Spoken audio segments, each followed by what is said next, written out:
Buen día, licenciado Rey y compañeros. En esta oportunidad vamos a presentar nuestro trabajo de investigación referente al tema Personalidad y violencia en El Salvador.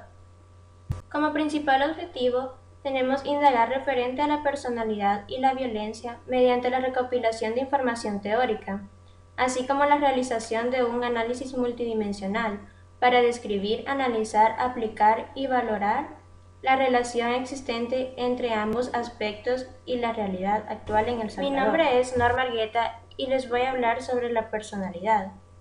Gordon Allport nos dice que la personalidad es una organización dinámica de los sistemas psicofísicos que determina una forma de pensar y de actuar, única en cada sujeto en su proceso de adaptación al medio. Se refiere en la forma de ser del individuo y de la manera de cómo afronta su realidad. La personalidad es intervenida por rasgos con los que nace el individuo o los que desarrolla, junto con eventos biológicos y conflictos dentro de la propia mente del sujeto. Para explicarlo mejor, hablaremos de tres dominios: dominio disposicional, dominio biológico y dominio intrapsíquico. Dominio disposicional. Trata de observar cómo las personas difieren entre sí, en sus emociones habituales, conceptos habituales de sí mismos, propensiones fisiológicas e incluso en sus mecanismos intrapsíquicos. Es decir, que una de las metas para los psicólogos de la personalidad es identificar y medir las formas más importantes en las que las personas difieren entre sí. Dominio biológico. Los seres humanos son un conjunto de sistemas biológicos, los cuales estos sistemas proporcionan las bases para el comportamiento, pensamiento y emoción. Los psicólogos de la personalidad utilizan el término enfoques biológicos, lo cual se refiere a tres áreas de investigación: genética, psicofisiología y evolución. En la genética, gracias a este campo de investigación, los científicos pueden pensar que la conducta tiene bases genéticas. Por ejemplo, se preguntan qué pasaría si los gemelos idénticos son criados por separado. Aun estando bajo diferentes influencias, podrían tener rasgos conductuales similares. En la psicofisiología, los investigadores dicen que lo que se sabe acerca de los fundamentos de la personalidad desde el punto de vista del funcionamiento del sistema nervioso. En el área de la evolución se interesa en la forma o manera que la evolución puede haber moldeado el funcionamiento psicológico humano. Asumen que los mecanismos psicológicos ayudan a constituir la personalidad humana. Dominio intrapsíquico. Se centra en los mecanismos mentales de la personalidad. La teoría predominante en este dominio es la teoría de Freud del psicoanálisis, la cual comienza con suposiciones fundamentales acerca del sistema instintivo, las fuerzas sexuales y agresivas que se supone impulsan y estimulan la actividad humana. En este dominio también se incluyen los mecanismos de defensa como la negación. Rasgos de la personalidad salvadoreña. Los salvadoreños tienen rasgos en común y entre ellos el que más resalta es el ser violento, porque es el método que las personas utilizan para el control de la sociedad y dentro de los centros educativos. Otro de los rasgos es que son trabajadores y conformes, no les importa hacer cualquier tipo de trabajo con tal de alimentar a su familia. También son solidarios, aun siendo de una sociedad violenta, ayudan a otros cuando de verdad lo necesitan. Utilizan vocabulario soez. La mayoría de los salvadoreños utiliza palabras ofensivas para tratar con sus amigos o personas que pasan por su camino. Impulsivos, se dejan llevar, tienden a ser irritables y agresivos. Son desconfiados, siempre están dudando de las personas a su alrededor. Pero también son positivos, no importa la situación en la que se encuentren, siempre tratan de salir adelante. Mi nombre es Angélica Guerra y yo les voy a explicar un poco sobre la violencia. La violencia es una palabra que se deriva del latín violentia, que significa fuerza, y que se concibe como un hecho, una cualidad, una acción o un efecto de violentar o violentarse. En base a eso, puede considerarse la violencia como la expresión de un comportamiento intencionado por parte de una o varias personas, provocando daños físicos, daños psicológicos sobre otras personas. Esto se manifiesta mediante actos agresivos, injustificados, ilegítimos o ilegales que se distinguen por su malignidad y tendencia ofensiva.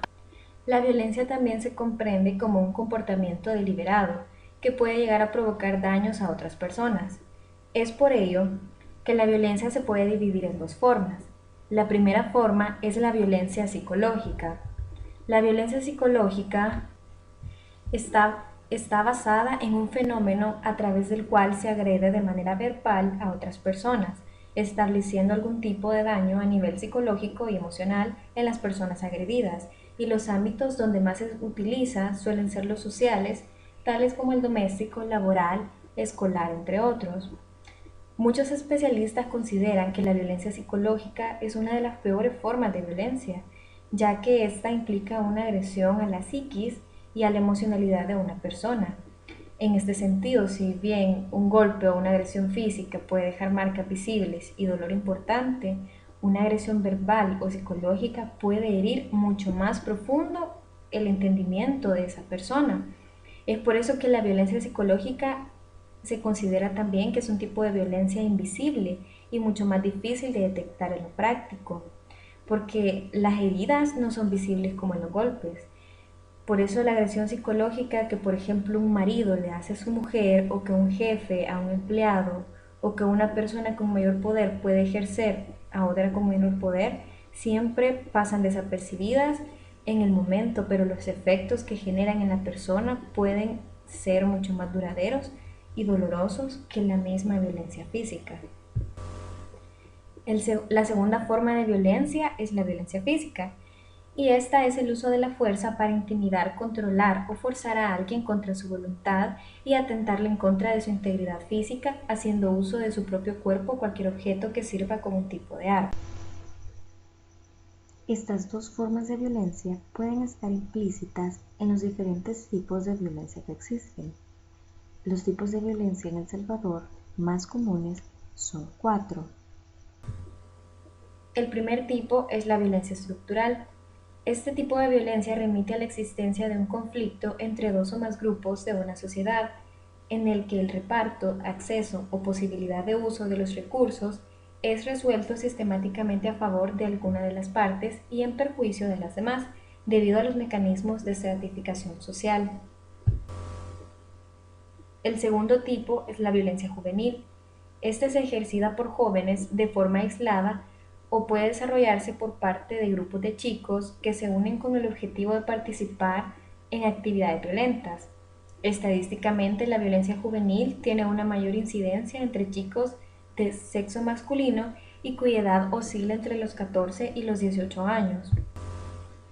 El tercer tipo es la violencia intrafamiliar.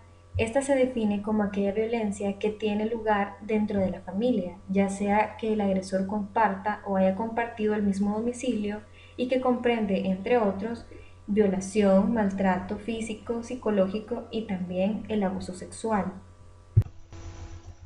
Y por último, la violencia de género, que puede ser entendida como un tipo de violencia que no solo hace referencia al ámbito material, sino también al ámbito simbólico, con agresiones derivadas de la forma como se entienden y se construyen la masculinidad y la feminidad de la época.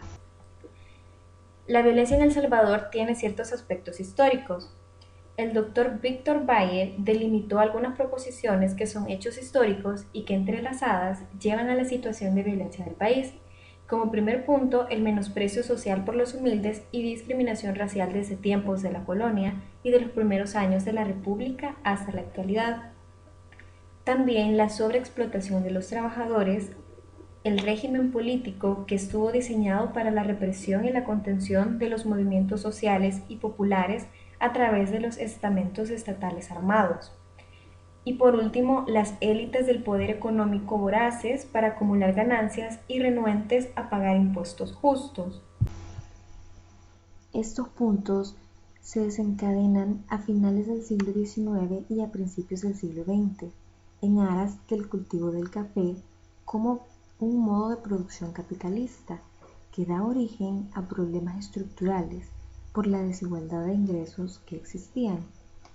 Es decir, que había una acumulación del capital por una élite minoría que desplazaba a miles de pequeños agricultores, siendo estos la gran mayoría.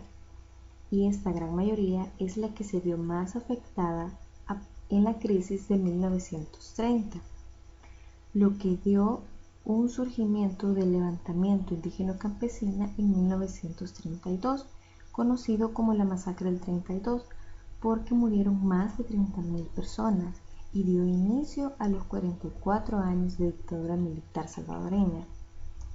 En los 70 también hubo una crisis política, y es gracias a esta crisis política que hubo en 1970 se dio un nacimiento de un grupo popular conocido como Frente Farabundo Martí para la Liberación Nacional, o FMLN, y el año en que ellos lanzaron su primera ofensiva militar, que fue en 1981, dio inicio a los 12 años de conflicto armado, hecho que dejó más de 75.000 salvadoreños fallecidos, incontables daños a la estructura nacional y muchos daños psicológicos a toda la sociedad sobreviviente.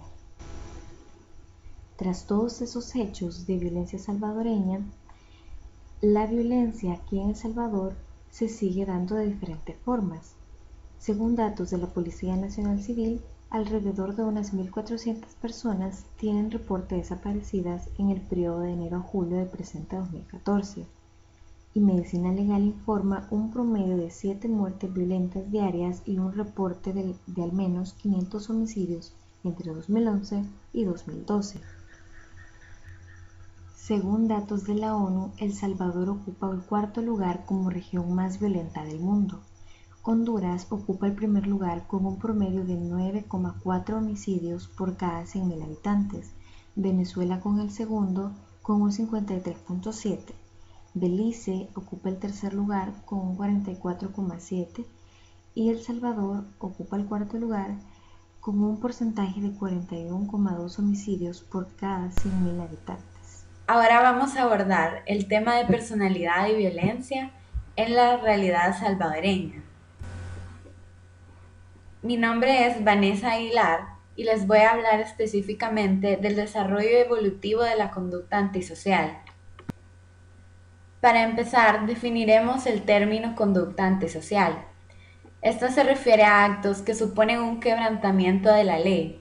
Existen actos ilegales que no tienen como consecuencia un procedimiento legal, pero dichos actos también se engloban dentro de este término. La conducta antisocial puede ser un efecto de una interacción entre factores de riesgo ambientales y genéticos o biológicos. Se han identificado dos tipos de conducta antisocial. La de inicio temprano empieza alrededor de los 11 años y suele conducir a la delincuencia juvenil crónica en la adolescencia. Esto se ve influida por la interacción de factores que van desde hostilidad entre padre e hijo, malas prácticas de crianza y la desviación de los pares, hasta la estructura de la comunidad y el apoyo social del vecindario. La de inicio tardío empieza después de la pubertad como respuesta a cambios de la adolescencia, como por ejemplo la falta de equilibrio entre la madurez biológica y la social. Los de inicio tardío suelen tener antecedentes familiares normales, pero en contraste, los padres de los niños que llegan a ser crónicamente antisociales quizá no reforzaron el buen comportamiento en la niñez temprana. Los niños pueden obtener recompensas por la conducta antisocial, como atención u obtener lo que quieren comportándose mal, lo cual refuerza esta conducta antisocial. Los adolescentes antisociales son propensos a rodearse de personas antisociales y su comportamiento disfuncional progresa cuando se asocian entre sí formando grupos de pares problemáticos o pandillas. Esto es algo que se da en El Salvador. A veces los jóvenes se unen a las pandillas voluntariamente, pero otras son obligados a hacerlo.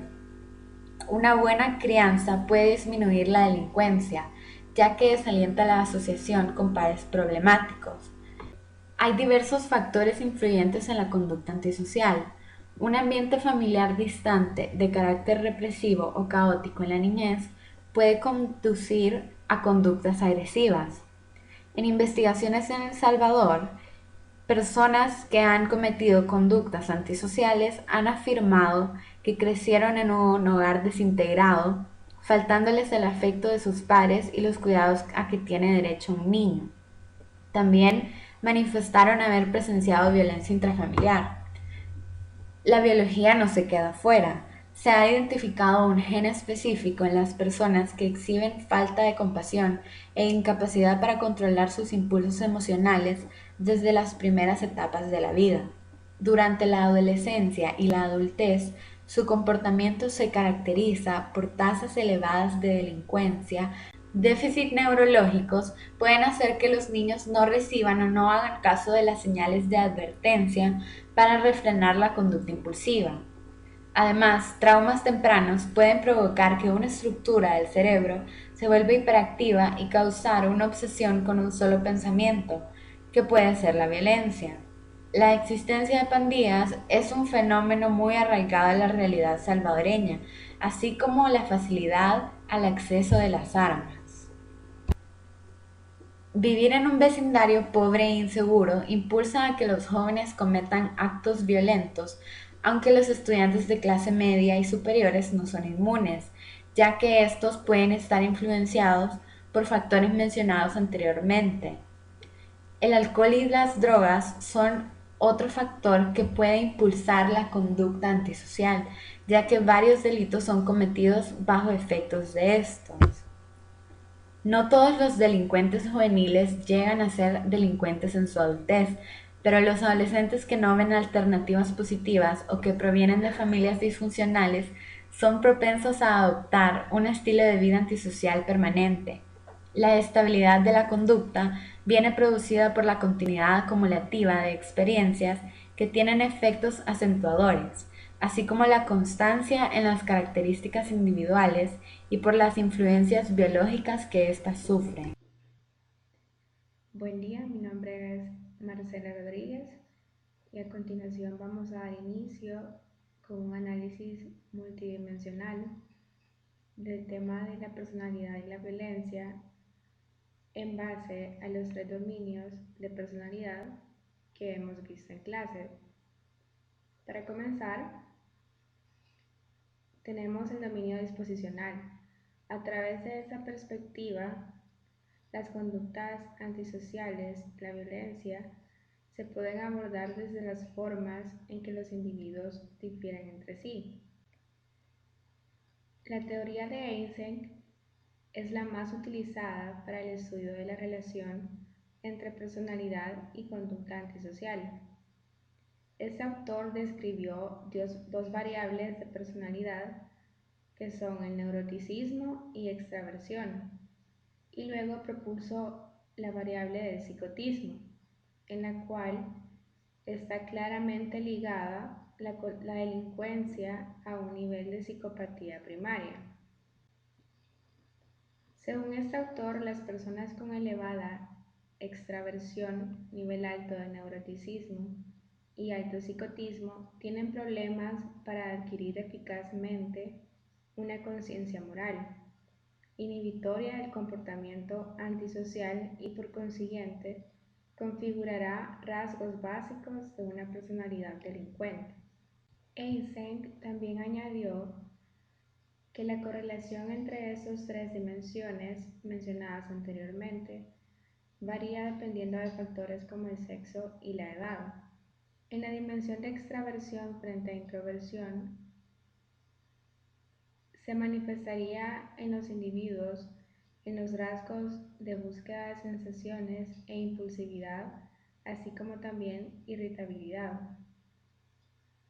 En la dimensión del neuroticismo frente a estabilidad emocional, los individuos mostrarían una afectividad negativa ante estados de estrés, depresión, ansiedad u hostilidad. Y en la dimensión del psicotismo frente a control de impulsos, se manifestaría en los individuos en características personales como mayor o menor insensibilidad social, crueldad hacia otros y agresividad. También autores como Gottfredson y Hirschi en 1990 plantearon una teoría general de la delincuencia, en la que se explica que gran parte de las diferencias individuales respecto a las conductas antisociales se debe a la relevancia del rasgo denominado bajo autocontrol.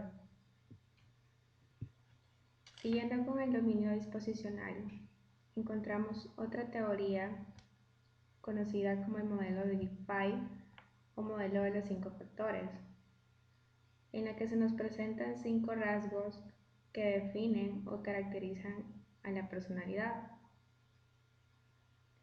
Siguiendo el lineamiento de los individuos con conductas antisociales o delictivas, se puede describir que existe un ambiente en el que varios agentes estarían involucrados y que estas características o rasgos pueden ser descritas en forma de espectro.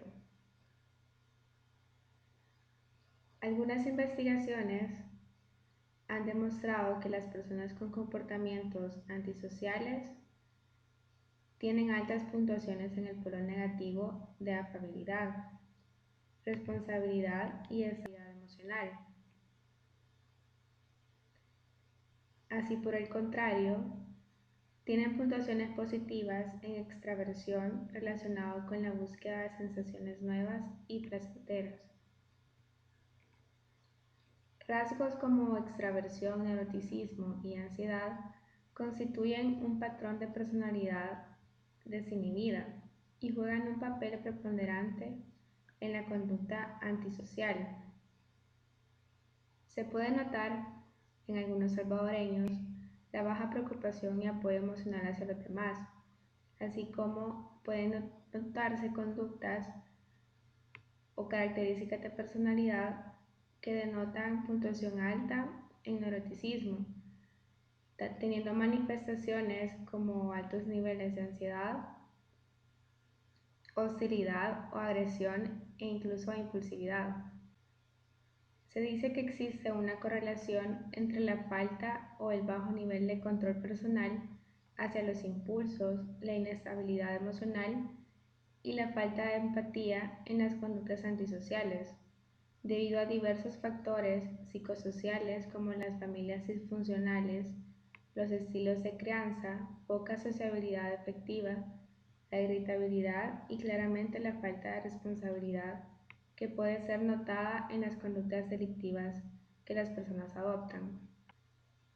Un estudio realizado por la Universidad Tecnológica de El Salvador evaluó la conducta antisocial y delictiva de un grupo de pandilleros salvadoreños. En este estudio se encontró que las influencias más significativas o relevantes para que esas personas adopten una conducta antisocial provienen de los abusos físicos, emocionales y psicológicos que reciben por parte de su misma familia o personas cercanas. Dentro de estos rasgos de personalidad en los miembros de las pandillas, se encontraron que tanto en hombres como mujeres comparten en común características como la ansiedad, la irritabilidad, la impulsividad y la sensibilidad. También estas personas muestran temor, tensión, pero se creen autosuficientes e independientes. Son personas agresivas y poco sociables. Les gusta sentir el dominio y liderazgo sobre las demás personas. También se estableció una diferencia de género en cuanto a las características o rasgos de la personalidad. El caso de los hombres muestra que ellos tienen una sobrevaloración de sí mismos, desprecian las normas sociales y por consecuente las violan y faltan a las reglas. Son personas conflictivas y carecen de ajuste social. En el caso de las mujeres, son inflexibles, no aceptan normas, son impulsivas en cuanto a lo verbal y son intolerantes, que por lo general siempre recurren al insulto. Además, Presentan desadaptación laboral y conflictividad. Buenos días, mi nombre es Gabriela Arana y yo voy a continuar abordando el dominio biológico de la personalidad y la genética. Este dominio aborda tres campos, que son la genética, la psicofisiología y la evolución. El primer campo de estudio es la genética y este a su vez tiene tres aspectos de estudio. El primero de ellos es la herencia. Investigaciones y resultados sobre la genética conductual muestran estimaciones de heredabilidad que se dirigen de forma global del 20 al 45%. Este estudio se llevó a cabo con gemelos idénticos y fraternos que fueron criados de forma separada y mostraron rasgos de heredabilidad en la agresión con un 67%, neuroticismo con un 70% y con el sentido de enajenación con un 59%. Asimismo, otro aspecto de estudio son los estudios en modelos de adopción. Estos se llevan a cabo con gemelos criados de forma separada y dados de adopción. Cloninger, que es el encargado de este estudio, concluyó que cuando ambos factores, el hereditario y el ambiente nocivo, estaban presentes, el 40% de los adoptados eran criminales, comparado con el 12,1% cuando solamente factores genéticos estaban presentes y el 6,7% si solo el ambiente era nocivo.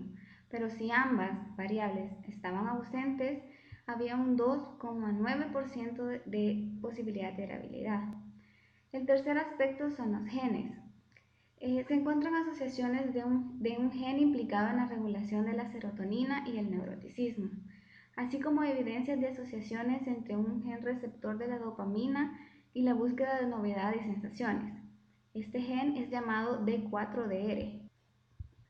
Desde un punto de vista objetivo acerca de nuestra realidad social salvadoreña, es complicado poder comprobar de una forma tangible los resultados de investigaciones que muestran aspectos como genes y herencia, pero desde un aspecto observable es posible darse cuenta que las familias salvadoreñas están involucradas cada vez más en la violencia, cuando no solamente una persona está envuelta en dicha violencia, sino que cada vez los hijos, las esposas y la familia se encuentran involucrados. El segundo campo de estudio es la psicofisiología. El primer aspecto a tomar en cuenta es el lóbulo frontal. La actividad del lóbulo frontal es el encargado de las funciones ejecutivas y estas están implicadas en la regulación, inicio, planificación y dirección del comportamiento. Cuando esta parte tan importante de nuestro cerebro sufre alteraciones, podría disminuir el control conductual y conducir a la adopción de conductas de riesgo y a la búsqueda de sensaciones extremas en un contexto de impulsividad, ansiedad y agresividad. El segundo aspecto es la lateralización cerebral. Esta se llevó a cabo en un estudio con maltratadores y sujetos perpetradores de violencia, en donde regiones corticales del hemisferio derecho recibían mayor activación ante estímulos positivos. Podría entenderse como un indicador de mayor lateralización derecha del procesamiento de las emociones, pero sin embargo la teoría sostiene que el procesamiento cortical de las emociones positivas estaría lateralizado en el hemisferio izquierdo y el de las negativas en el derecho. Por lo tanto, este patrón de activación anormal en los maltratadores es lo que subyacería al sesgo hacia el procesamiento hostil de la información emocional. El tercer aspecto es el funcionamiento cerebral. Una investigación en la Universidad de Chicago sobre cómo funciona el cerebro de los psicópatas concluyó que existe una diferencia en el cableado neural responsable de la empatía, así como estructuras involucradas con menor activación, como el área ventromedial de la corteza prefrontal, la corteza orbitofrontal lateral, la amígdala, la materia gris periacueductal del cerebro, pero más actividad en el estriado y la ínsula. Asimismo, el estudio de la violencia y la conducta antisocial bajo el electroencefalograma observa cambios inconsistentes generalizados con una actividad teta excesiva, lo que sugiere que hay una disfunción temporal, pero que se debe a una inmadurez cortical. La actividad electrodérmica es otra medida de la personalidad y en este caso un estudio sobre un grupo de adolescentes concluyó que la conducta delictiva tenía niveles más bajos de respuesta electrodérmica, tasas cardíacas más bajas y menores respuestas electrocorticales que los no delincuentes. Asimismo, juega también un papel fundamental el sistema nervioso simpático, que sube la tensión arterial, produce taquicardia, aumenta el tono muscular y o eriza el pelo. Los neurotransmisores juegan un papel importante dentro del dominio biológico y se han identificado anormalidades de dopamina y serotonina en chicos delincuentes y adultos antisociales. Este trastorno de conducta de tipo antisocial se asocia con una baja actividad de dopamina. Asimismo, una baja actividad de serotonina se correlaciona con impulsividad y agresión. La agresión está relacionada con la preparación para el combate. Por ello, la testosterona, andrógeno potente, se vincula con la violencia. Las catecolaminas, que son la norepinefrina y la dopamina, se han relacionado con la agresión de tipo irritativo y en menor medida con la forma competitiva, defensiva y territorial. El tercer campo de estudio es la evolución y este a su vez tiene tres aspectos a tomar en cuenta. El primero de ellos es la naturaleza humana. Dentro de la evolución humana se presentan mecanismos que obligan al individuo a un proceso evolutivo y uno de ellos es la necesidad de pertenencia. Eso es lo que obliga a los humanos a sobrevivir y a reproducirse, sin implicar las relaciones con otros, los miembros del grupo, sino que negociar como parte de nuestra naturaleza humana. El segundo aspecto son las diferencias individuales.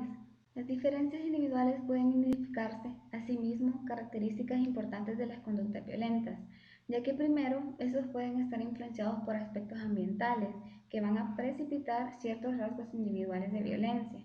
Asimismo, de forma secundaria, los rasgos hereditarios son una forma de autoevaluación como forma reactiva. Y tercero, bajo la perspectiva de selección dependiente de la frecuencia. El tercer aspecto son las diferencias sexuales. Según el modelo evolutivo de la competencia intrasexual, todo comienza con la teoría de la inversión paterna y la selección sexual, donde la hembra expresará mayor cuidado en su elección de pareja y por lo tanto el macho será obligado a competir por su acceso. Entonces el hombre está involucrado en técnicas riesgosas como la competición, la agresión y la violencia. Es por eso que los hombres son los perpetradores de violencia con mayor frecuencia, debido al producto de una larga historia de poliginia afectiva. Por último, llegamos al tercer dominio de la personalidad, conocido como el dominio intrapsíquico. Desde este modelo, la personalidad y la conducta violenta o criminal se explica a través de reacciones emocionales ante diversas circunstancias, que desencadenan una serie de comportamientos, pensamientos y actitudes dentro de la dinámica de personalidad de un individuo. Para Freud, la causa de las conductas delictivas está en el inconsciente, región de la mente que contiene los deseos, recuerdos, temores, sentimientos e ideas cuya expresión queda reprimida en el plano de la conciencia. Freud distinguió en la actividad anímica un fondo inconsciente, que se rige por el principio del placer, un superyo, que es el represor del inconsciente, y un yo que define la personalidad del sujeto. La idea de los instintos, aquellas fuerzas innatas que proporcionan toda la energía del sistema psíquico, es fundamental para el estudio de las conductas antisociales o criminales, ya que se estudia si efectivamente un individuo tiene instinto de muerte, mejor conocido como Thanatos, que lo lleva a destruir, agredir o matar a los demás. Alexander y Hugo establecieron dos clases de delincuentes. Por un lado se encuentra el delincuente crónico y por otro el delincuente situacional. Este delincuente situacional se divide en tres otros subtipos. El primero es el delincuente neurótico. Es aquella persona que por lo general no pasa al hecho, sino que solo tiene un conflicto psíquico. La causa del delito es la posible neurosis que sufre, como altos niveles de ansiedad. Posee también una conducta de enemistad social que representa un punto de escape del conflicto psíquico de su personalidad. El segundo subtipo es el delincuente normal.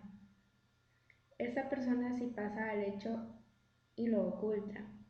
Muestra una indebida socialización dentro de la cuarta etapa del desarrollo psicosexual, conocida como pubertad o latencia. Este individuo por lo general tiene problemas en el hogar de tipo pedagógico.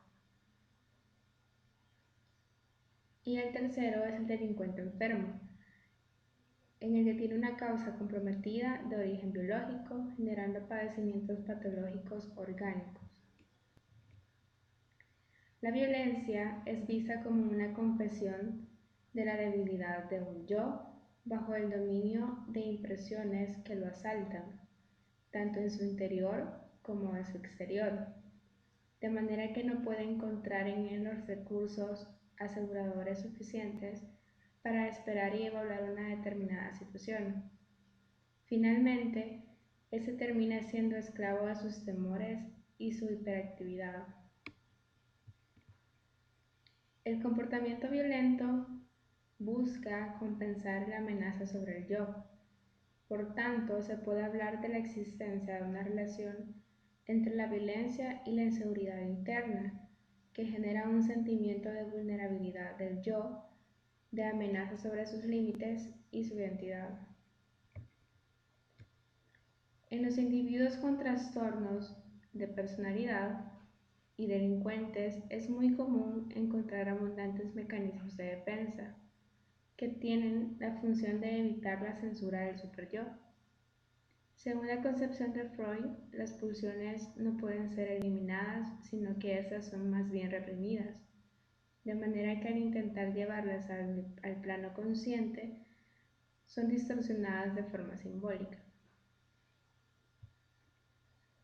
En El Salvador, la vinculación de los jóvenes a conductas violentas es cada vez más grande, debido a la gran vulnerabilidad que estos tienen para entrar al mundo de las pandillas, el narcotráfico y en general cualquier tipo de actividades delictivas y antisociales que tengan implícita una forma de violencia. Cabe mencionar que durante esta etapa de la vida las personas atraviesan por una serie de cambios drásticos y crisis, como lo que para Erikson se denomina la etapa de identidad frente a la confusión de roles. Por lo general, un adolescente que se convierte en delincuente ha carecido de modelos positivos durante toda su vida y ha recibido de sus padres imágenes de fragilidad, inseguridad y amenaza que han dificultado la maduración emocional del joven. Esto influye de manera directa en su inestabilidad, presentando aspectos regresivos que obstaculizan posteriormente el periodo de la adolescencia. Para lograr una mejor comprensión del estudio de la personalidad y la violencia, haremos una integración de los tres dominios. El primer dominio, el disposicional, lo podemos identificar con el modelo de Cloninger. Él busca evidenciar la relación de tres rasgos de personalidad: la búsqueda de novedad, la búsqueda de recompensa y la evitación de daño. Con la regulación bioquímica que influye en la activación, mantenimiento e inhibición de la conducta. Él hizo un estudio longitudinal con individuos de 13 años. Esto concluyó que estos poseen un alto índice de búsqueda de novedad y baja evitación de daño y dependencia de recompensa, e incrementa en un estudio transversal con el consumo de drogas en la adolescencia. Cuando involucramos el aspecto biológico, lo evidenciamos por medio de los neurotransmisores. La búsqueda de novedad se relaciona con niveles bajos de dopamina, lo que implica que está buscando dopamina. La evitación del daño está asociado a anormalidades en la serotonina, por la vulnerabilidad ante la función del estrés y la sensibilidad. Y la dependencia de recompensa se relaciona con un nivel bajo de norepinefrina. Asimismo, el nivel intrapsíquico influye en los rasgos de personalidad, en aspectos como la misma búsqueda de sensaciones, que se basa con la necesidad de expresar motivaciones o miedos internos que les son insoportables, o dar salida a miedos que generen insatisfacción. El proceso de evitación se basa en un mecanismo de defensa con los sentimientos hostiles posiblemente propagados por inconsistencia y desigualdad en las familias. A manera de conclusión, en El Salvador los tres dominios prevalecen. Es precisamente evidente en forma de observación cómo cada individuo en nuestra realidad difiere de las demás en cuanto a rasgos de comportamiento, pensamiento y sentimiento, ya que la violencia puede estar presente en cualquier individuo, pero este va a ser expresado en los aspectos anteriores. Por ejemplo, un perpetrador de violencia en el país no siempre va a demostrar actitudes violentas en cada momento, sino que existen factores precipitantes. Así, para el fortalecimiento del estudio, los factores precipitantes se encuentran relacionados con aspectos psicofisiológicos, como por ejemplo una mayor activación del sistema nervioso autónomo, una mayor secreción de serotonina, que implicaría un índice mayor de ansiedad y conductas irritables, y como demostración de influencias internas que encuentran los mecanismos de defensa, la descarga de agresiones, la necesidad de poder, la afección y la inconsciencia. Bueno, hemos finalizado con el tema de personalidad y violencia en El Salvador. Esperamos que la temática haya sido de utilidad para ustedes. Gracias por su atención, que tengan un buen día.